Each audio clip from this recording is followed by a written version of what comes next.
everyone, this is Deborah. Today we're going to talk about a little bit of everything, some random thoughts. I jot them down when I'm watching a movie or something. Right now I'm watching I guess it's called The White Tiger on Netflix. But these are some just random thoughts. As you see, I'm dressed to go out on a second date with the guy I went out with about almost a month ago for the polar plunge. That's where people jump into the ice cold water for a good cause. I didn't jump into the water. I just donated $5. Okay.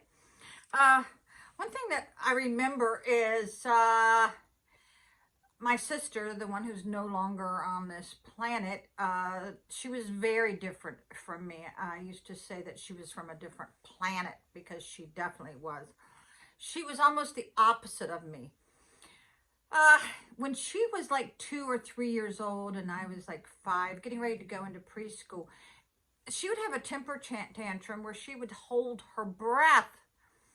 And that was scary to me. I didn't know people did things like this, but my mother, she would hold her underneath the cold water to get her to start breathing. I'm going, who does this? I don't know, but she was very different than me. Like in high school, I was interested in boys and dating, and she was on her way to Jerusalem. Yeah, she took the Bible to school, and she was one of the most dedicated Christians I have ever known. And that is even encompassing all of my uncles who are deacons and pastors. Yeah, she knew the Bible better than they did. So, yeah, and I was thinking the other day, what is the saddest thing that I've ever had to deal with? And that is Elvis. I slept with Elvis for 16 years, and he never left my side. He went everywhere with me. A lot of people was resentful of me and Elvis's relationship. That's their problem. Elvis was a Christmas present from my ex-husband, the best present I've ever gotten in my life. Elvis was a long-haired, black and tan miniature dachshund. I think I've already told the story about how I found him at the Melbourne Mall, asleep in his food bowl. And I had called my husband at the time, and I said, I love this dog. Now, I had just lost my Lhasa Apso, just like 6 months previous. She got run over in Vero Beach. She escaped when we were doing a Mexican sautelia job. It was Thanksgiving, and she got out of a loose screen door because I was very vigilant about the safety of my animals. But Casey Jean was brought up where she was always roaming the neighborhood, and I lived in a community in Weems, Virginia, where people knew that was my dog, and they would just bring her back. I mean, she was not a housebound dog by any means, but she escaped and was walking down the route A1A, and a lady had run her over and broke her neck on the spot. And I cried for 2 weeks. So then when I saw this other little dog asleep in her food bowl, I called him and I go, I really want this dog. And he goes, how much is it? I said, $550. He goes, we can't afford this. But later on in the day, Elvis was dropped off in a box by my front door, and I screamed with delight. My son and I played with this dog hours until we passed out on the bed. But Elvis was my companion, the best friend I've ever had. And then he got Cushing's, Addison. He was on this specialty medication that was brought over illegally from England. And Elvis had a bad reaction and started having seizures. And I was told that all of his organs were shutting down. And if I had to do over again, I would have been by Elvis's side to the end. Or maybe I would have gotten a second opinion. I doubted it. I really doubted that because Elvis was always very, very healthy, and I took very good care of him. But I noticed that his body was getting hard. A lot of other people kind of noticed that too. And Elvis went, like I said, everywhere with me. And so I had to make a decision to put him down, and I wasn't there for that. And I am ashamed.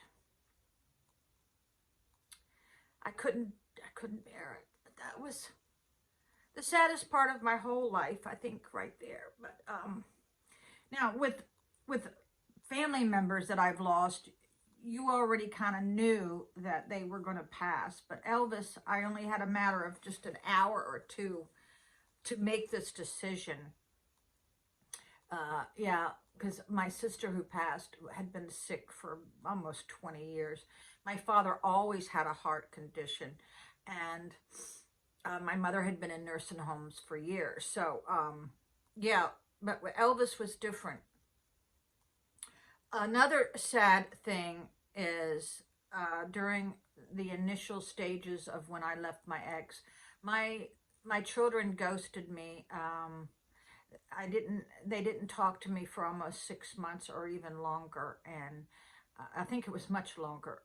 And then my grandchildren were not a part of my life. Now, keep in mind, my grandchildren were with me 4 days out of 7 during their whole lives.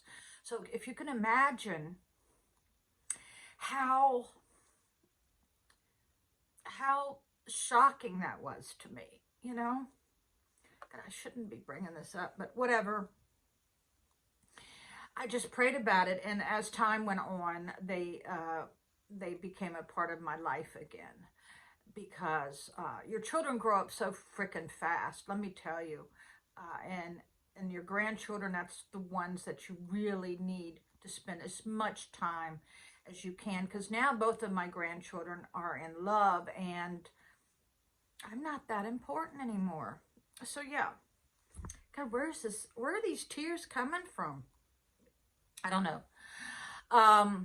Another sad part of my life is when I had to go to court to ask the judge for some of my furniture. Now, keep in mind, I owned 3 homes, and I had to go to court to ask the judge if I could have my own freaking furniture out of one of my homes. Yeah, and I had to sleep on the carpet at this house that I rented, and I had no blanket, no pillow. I used the pillow that was in my Hummer. I owned a Hummer. I used the pillow, and I used, I didn't have a blanket. And here I had a herniated and a slip disc. I mean, I slept like that for about 6 months.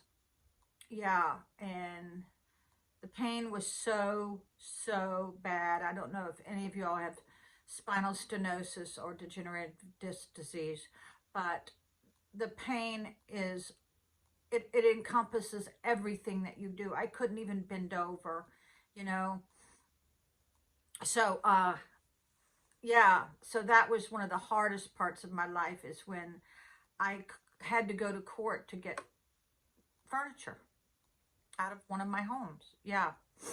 So, another thing I was thinking about in the middle of the night was, I've always felt that I was a little bit different than other people. And I remember I was about 13 or 14 years old.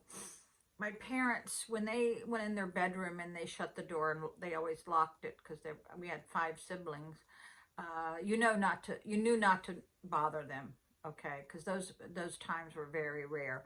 But I remember standing outside the door, and I heard my name, and I heard my mother say, "Hugo, you know Debbie's different." She didn't say I was crazy or Looney Tunes. She said I was different. And to this day, I wish I had confronted her and said, well, why do you say that? Because like I told you, I am very different than my sister Bonnie. I was always very creative. I remember being very anxious in elementary and in junior high.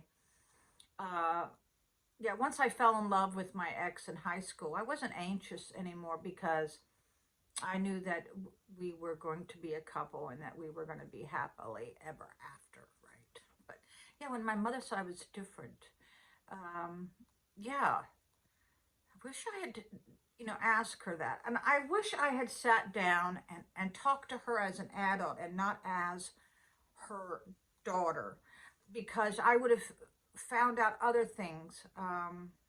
Wasn't until after she passed that I talked to one of her best friends, and I had no idea that my mother was going through some terrible things that she never shared with her children. She never shared her financial situation. We all knew it. Um, we all knew it when we would be at the bank window and she'd be crying at the bank window. I think that's where I got a lot of anxiety from. Yeah. So yeah, these are just little things that has been on my mind. Yeah, and somebody asked me the other day, uh, who do you want to marry, and what type of person do you want to marry? And I said, I want to marry a person who makes me a better person, and vice versa. Someone should marry me if they think that I can make them a better person. I have been engaged twice since my divorce, and um, I do believe I brought a lot of joy, and I helped them become a better person. Uh, yeah, but I also am struggling with growing old gracefully. I will be 66 in another month. And there's a cute Netflix movie called Growing Gracefully Like Sophia Loren. I remember one of my uncles used to call me Sophia Loren, which I took it as a compliment. Yeah, I mean, who wouldn't? But I just love how these old movie stars look, and they don't go in for the plastic surgery. Um, they just grow old naturally, and I think that's wonderful. And it's awful about the stigma about people, who make you feel old. That's called ageism. Who treat you a little bit different just because you are older. Yeah, I think that's bad, because I've had to deal with sexual discrimination, sexual harassment, because I've had careers that were male oriented, male dominated. That was in the police department and in the tree business. Um, yeah, so yeah, I'm still dealing with a lot of discrimination, people. So, hope you like my outfit. And I did my eye makeup to match the aqua. Yeah. So I'm gonna go on my date now. Wish me luck. Let me tell you what, when you start dating, you go to have fun. You don't go to move in with the guy in 2 months. Okay, don't do that, girls. Don't do that. That is love bombing. Oh my God, you don't do that. It lets everybody know that you're a desperate female. Oh my God. I would have to date somebody, I think at least 6 months, at least like 12, maybe more dates before I would even think along those lines. So, and the girls who do things like that, I think they have low self-esteem. They have some issues. So girls, don't do that, because you lose so much of your freedom. I moved in somewhat with my last fiance, and a couple times I needed to get the hell out of there, and I couldn't because my clothes were there and I had no way to get out of there in the middle of the night without leaving everything I owned. Yeah, so girls, don't do that, honey. You really need to get to know somebody before you do things like that. So, all right, I will say goodbye. Adios, everyone. Bye.